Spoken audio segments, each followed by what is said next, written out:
மாவட்டம் தாராபுரத்தில் மறைந்த தேமுதிக நிறுவன தலைவர் கேப்டன் விஜயகாந்தின் முதலாம் ஆண்டு நினைவு தினம் அனுசரிப்பு. அவரது திருவுருவ படத்திற்கு பெண்கள் விரதம் இருந்து மாலை அணிவித்து மலர் தூவி என் குலசாமியே என கண்ணீர் விட்டு மரியாதை. தமிழ் திரையுலகின் முன்னணி நடிகர், தமிழக அரசியலின் தவிர்க்க முடியாத தலைவர் என பல்வேறு முகங்களை கொண்டவர் கேப்டன் விஜயகாந்த்.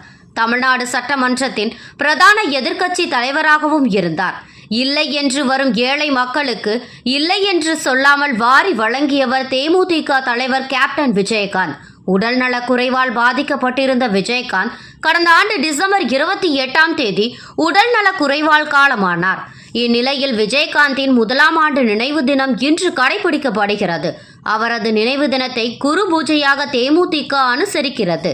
இந்த நிலையில் விஜயகாந்தின் முதலாம் ஆண்டு நினைவு நாளை முன்னிட்டு இன்று காலையிலேயே தாராபுரம், வீரச்சிமங்கலம், ராமப்பட்டினம், கரையூர் உள்ளிட்ட பகுதிகளில் ஏராளமான தேமுதிக தொண்டர்கள் விரதமிருந்து அவரது திருவுருவ படத்திற்கு மாலை அணிவித்து மலர் தூவி மரியாதை செலுத்தி பிறகு 100க்கும் மேற்பட்டோருக்கு அன்னதானம் செய்தனர்.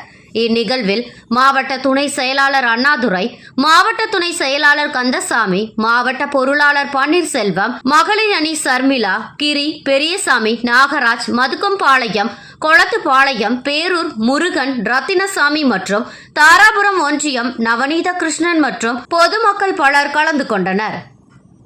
திருவண்ணாமலை மாவட்டம் தாராபுரத்திலிருந்து நமது செய்தியாளர் முருகேசன்.